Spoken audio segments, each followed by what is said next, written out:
भक्ति सूत्र के YouTube चैनल में आपका स्वागत है। मार्गशीर्ष मास में कृष्ण पक्ष की एकादशी को उत्पन्ना एकादशी कहा जाता है। इस साल उत्पन्ना एकादशी 20 नवंबर रविवार को है। शास्त्रों के अनुसार इस दिन भगवान विष्णु के शरीर से देवी एकादशी प्रकट हुई और उन्होंने मूल राक्षस का वध किया। इसलिए इस एकादशी को उत्पन्ना एकादशी कहा जाता है। देवी एकादशी भगवान विष्णु की एक शक्ति का रूप है। इसे उत्पत्ति का प्राकट्य और वैतरणी एकादशी भी कहा जाता है। उत्पन्ना एकादशी के दिन व्रत करने से भक्तों को हर प्रकार के पाप से मुक्ति मिल जाती है। उत्पन्ना एकादशी सभी एकादशी में से पहली एकादशी है। यदि आपको एकादशी व्रत शुरू करने का मन है तो मार्गशीर्ष मास में कृष्ण पक्ष की एकादशी अर्थात उत्पन्ना एकादशी से इसका आरंभ करना चाहिए, क्योंकि सर्वप्रथम हेमंत ऋतु में इसी एकादशी से इस व्रत का आरंभ हुआ माना जाता है। उत्पन्ना एकादशी का व्रत रविवार 20 नवंबर 2022 को है। एकादशी तिथि 19 नवंबर 2022 को सुबह 10:29 से लेकर 20 नवंबर 2022 को 10:41 तक है। इसलिए उत्पन्ना एकादशी का व्रत रविवार 20 नवंबर 2022 को करना ही शुभ रहेगा। उत्पन्ना एकादशी व्रत का पारण 21 नवंबर को किया जाएगा। व्रत पारण का शुभ समय सुबह 6:48 से सुबह 8:56 तक है। पारण तिथि के दिन द्वादशी तिथि समाप्त होने का समय सुबह 10:07 तक है। एकादशी व्रत की तैयारी दशमी तिथि की रात्रि से ही आरंभ हो जाती है। इसमें दशमी तिथि को सायंकाल भोजन करने के पश्चात अच्छे से दातुन कुल्ला करना चाहिए, ताकि मुंह में अन्न का कोई अंश शेष ना रहे। इसके बाद रात्रि को बिल्कुल भोजन ना करें। अधिक बोलकर अपनी ऊर्जा को व्यर्थ भी ना करें। एकादशी की सुबह जल्दी उठकर स्नान आदि करने के बाद व्रत का संकल्प लें। जिस प्रकार का व्रत आप करना चाहते हैं, जैसे निर्जला व्रत बिना कुछ खाए पिए या एक समय फलाहार करना चाहते हैं, वैसा ही संकल्प लें।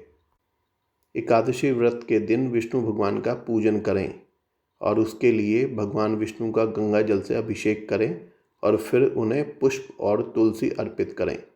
भगवान विष्णु के साथ माता लक्ष्मी का पूजन भी किया जाता है। पूजा के बाद भगवान को मिष्ठान का भोग लगाएं और भोग में तुलसी ज़रूर अर्पित करें। लेकिन ध्यान रखें, एकादशी के दिन तुलसी नहीं तोड़ी जाती। इस बार एकादशी वैसे भी रविवार के दिन है, इसलिए एक दिन पहले ही तुलसी के पत्ते तोड़कर रख लें। व्रत करने वाले को दिन भर बुरे कर्म करने वाले पापी दुष्ट व्यक्तियों की संगत से बचना चाहिए। रात में भजन कीर्तन करें और जाने अनजाने में हुई गलतियों के लिए भगवान से क्षमा मांगे। अगले दिन द्वादशी को प्रातःकाल ब्राह्मण या किसी गरीब को भोजन कराकर उचित दान दक्षिणा देकर फिर अपने व्रत का पालन करना चाहिए। इस विधि से किया गया उपवास बहुत ही पुण्य फलदायी होता है। आइए अब जानते हैं एकादशी व्रत में किस प्रकार का भोजन करना चाहिए। भक्त अपनी इच्छा और शारीरिक क्षमता के अनुसार संकल्प के दौरान एकादशी के व्रत का प्रकार तय कर सकते हैं। शास्त्रों में एकादशी के 4 प्रकार के व्रत बताए गए हैं। पहला है जलाहार, यानी एकादशी का व्रत केवल जल से करना, जिसमें आप केवल जल का ही सेवन करेंगे। उसके बाद है क्षीर भोजी, यानी एकादशी का व्रत केवल क्षीर से करना। क्षीर का तात्पर्य दूध या दूध से बने उत्पादों से है। तीसरा है फलाहारी, यानी एकादशी का व्रत केवल फलों से करना, जिसमें आम, सेब, केला, बादाम, पिस्ता आदि उच्च कोटि के फलों का ही सेवन करना चाहिए। पत्तेदार सब्जियों का सेवन नहीं करना चाहिए।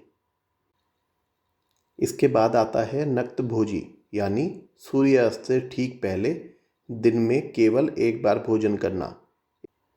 एकादशी उपवास में नक्त भोजी के लिए आहार में साबूदाना, सिंघाड़ा, शकरकंदी, आलू और मूंगफली का प्रयोग करना चाहिए। एक समय के भोजन के लिए सेम, गेहूँ, चावल और दालों सहित किसी भी प्रकार के अनाज का प्रयोग एकादशी के व्रत में वर्जित है। कुछ लोग कुटू का आटा और सामक के चावल भी एकादशी के भोजन में सेवन करते हैं, परंतु एकादशी के भोजन में इन दोनों वस्तुओं का सेवन उचित नहीं है, क्योंकि इन्हें अर्ध अनाज या छंदम अनाज माना जाता है। व्रत के दौरान इन चीज़ों से परहेज करना ही उत्तम है। अगर आप कोई बिजनेस स्टार्टअप या कोई नया काम शुरू करना चाहते हैं तो उत्पन्ना एकादशी के दिन भगवान विष्णु को अपने हाथों से बनी 21 फूलों की माला चढ़ाएं और धागे में एक एक फूल पिरोते समय अपने काम की अच्छी शुरुआत के लिए भगवान से आशीर्वाद मांगें। आपके काम निश्चय ही पूरे होंगे। एकादशी तिथि पर चावल बनाना और खाना दोनों ही वर्जित है। इस दिन यदि घर में किसी ने एकादशी का व्रत रखा हो तो बाकी सदस्यों को भी चावल ग्रहण नहीं करने चाहिए। वीडियो देखने के लिए आपका धन्यवाद। इस वीडियो को ज़्यादा से ज़्यादा शेयर करें और इस चैनल को लाइक और सब्सक्राइब करें।